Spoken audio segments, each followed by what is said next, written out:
أعوذ بالله من الشيطان الرجيم بسم الله الرحمن الرحيم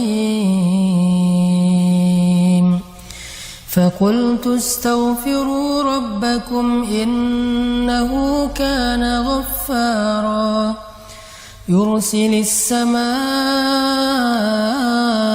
عليكم مدرارا ويمددكم بأموال وبنين ويجعل لكم جنات ويجعل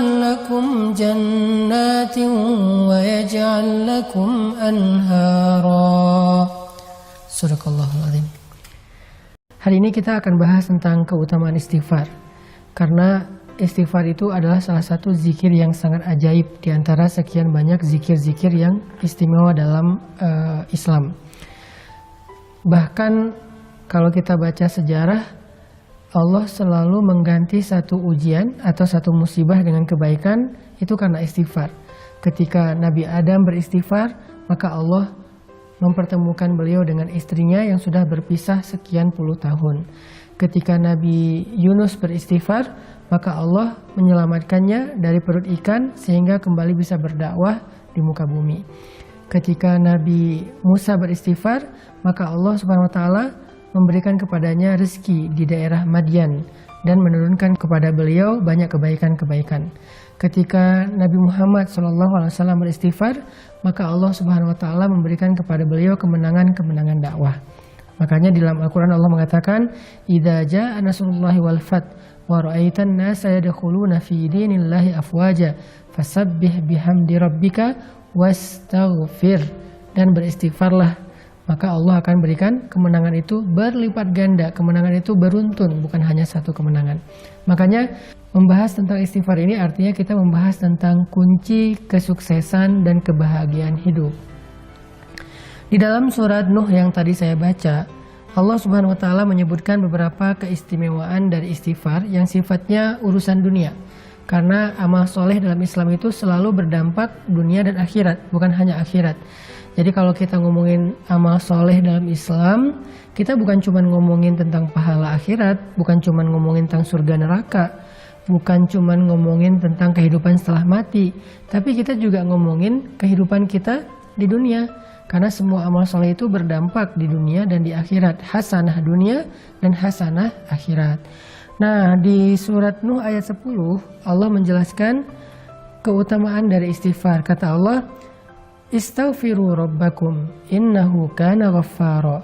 Mintalah ampun kepada Rabb kalian dengan istighfar, dan Allah itu Maha Pengampun, Ghaffara, yang artinya Allah itu nggak pernah ngitung-ngitung dosa kita kalau kita udah istighfar. Mau sebanyak buih di lautan, mau sebanyak bintang di langit, mau sampai memenuhi langit dan bumi, kalau kita istighfar sekali aja dengan tulus dan ikhlas, maka Allah Subhanahu wa taala akan mengampuni semuanya sekaligus. Fala ubali, kata Allah dalam hadis qudsi, aku nggak peduli berapa banyak dosa dia. Itu namanya Ghaffar. Atau Ghaffar juga berarti kalau kita melakukan dosa lalu kita beristighfar, minta ampun, Allah ampuni. Besok kita ulangi lagi dan minta ampun, Allah ampuni lagi, dan seterusnya. Jangan berputus asa meminta ampun kepada Allah, karena Allah aja nggak pernah berputus asa mengampuni dosa kita. Yang penting kita jangan mempermainkan Allah. Gimana mempermainkan Allah? Kita beristighfar, tapi kita nggak serius pengen ninggalin dosa.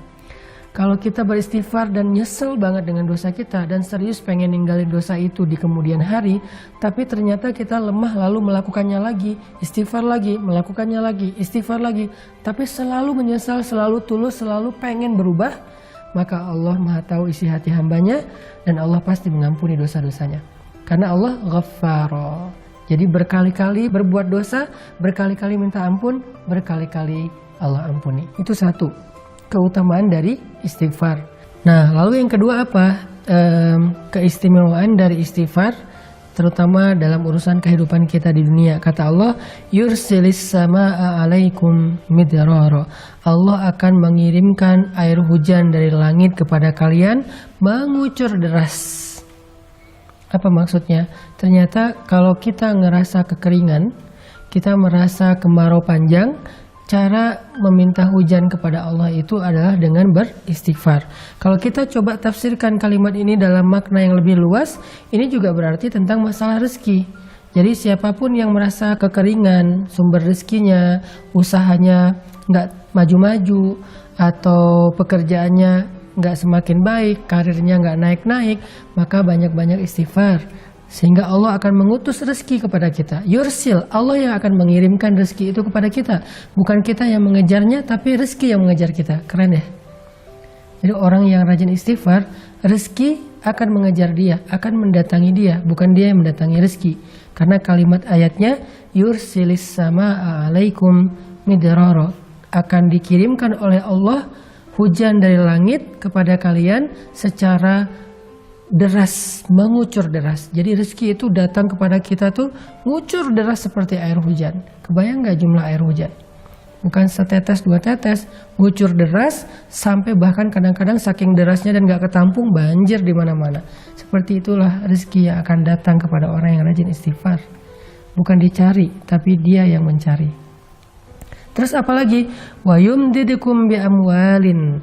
Lalu Allah akan madad itu menjulurkan, madad itu memberikan. Allah akan menjadikan harta kalian itu turun-temurun. Kalau bahasa kita, wa yumdidukum bi amwal, Allah akan berikan kepada kalian harta, tapi dengan bahasa bukan wa yurzukum, tapi yumdidukum. Allah akan berikan harta kalian itu bisa bermanfaat dalam waktu yang lama, dalam waktu yang panjang. Artinya kayak 7 turunan kalau bahasa yang sering kita dengar ya. Ternyata orang yang rajin istighfar, hartanya akan bermanfaat sampai 7 turunan, sampai anak-anak cucunya. Dan dia akan bisa menikmati harta itu dalam waktu yang lama. Ada orang yang dikasih harta sebentar, habis, kemudian dia akan lapar dalam waktu yang lama. Tapi orang yang rajin istighfar, gak kayak gitu. Allah yang akan mendatangkan, Allah yang akan menghantarkan. Atau juga bisa ditafsirkan kata ulama, yumdidukum itu Allah sendiri dengan tangannya mengantarkan harta itu ke rumah kita. Kemudian, wabanin wa yaj'al lakum jannat wa yaj'al lakum anhara. Allah akan berikan keturunan. Nah, ini buat yang masih jomblo nih. Karena ngomongin keturunan juga berarti ngomongin pasangan, satu paket ya. Yang masih gersang jodohnya, gak ketahuan di mana, atau selalu ngelihat orang lain akad nikah, selalu hadir di acara temennya yang wedding, tapi dia gak pernah bikin acara sendiri. Atau yang udah nikah tapi belum diberikan karunia anak, atau yang udah diberikan anak tetapi masih ingin nambah karena semakin banyak anak mungkin semakin seru di rumah tangganya, rame. Nah, rahasianya adalah istighfar. Banyakin istighfar. Dan Allah punya cara sendiri untuk memberikan apa yang Allah janjikan. Yang penting kita gak boleh ragu kepada janji Allah Subhanahu wa Ta'ala. Coba istighfar. Ya Allah, saya kayaknya udah siap untuk nikah nih. Tahun ini kayaknya harus jadi Ramadan terakhir saya sahur sendiri. Istighfarin aja 1 bulan. Siapa tahu belum beres Ramadan juga udah nikah temennya, bukan kita. Atau mudah-mudahan kita, atau tahun depannya, atau Allah lebih tahu kapan itu. Yang jelas istighfar. Kemudian wa yaj'al lakum jannatin wa yaj'al lakum anhara. Allah berikan kepada kalian kebun-kebun, Allah berikan bagi kalian sungai-sungai yang mengalir. Maksudnya apa sih? Kehidupan yang layak. Karena kebun dan sungai ini dalam konteks ayat ketika dia turun di zaman dulu, itu artinya kelayakan hidup. Punya rumah yang nyaman, punya lingkungan yang nyaman, punya keluarga yang nyaman, yang bahagia, punya harta yang terus mengalir, punya pekerjaan yang baik, punya kehidupan yang sempurna, yang semua orang akan merasa iri kepada dia. Ternyata rahasianya cuma satu dari semua kebaikan dunia ini, istighfar. Makanya Allah mengatakan faqultu astaghfiru rabbakum. Ada juga ulama yang mengatakan arti yursilis sama alaikum midrara. Allah berikan kepada kalian air hujan secara mengucur deras. Artinya Allah akan berikan kepada kalian jalan keluar atau solusi ketika kalian mengalami satu masalah. Makanya Nabi dalam sebuah hadis pernah bersabda, siapa yang memperbanyak istighfar dan mendawamkannya, maka Allah akan jadikan dalam setiap kesempitan hidupnya jalan keluar. Dari setiap kegundahan hatinya, kesenangan atau kebahagiaan. Dan Allah akan memberikannya rezeki dari jalan yang tidak terduga-duga.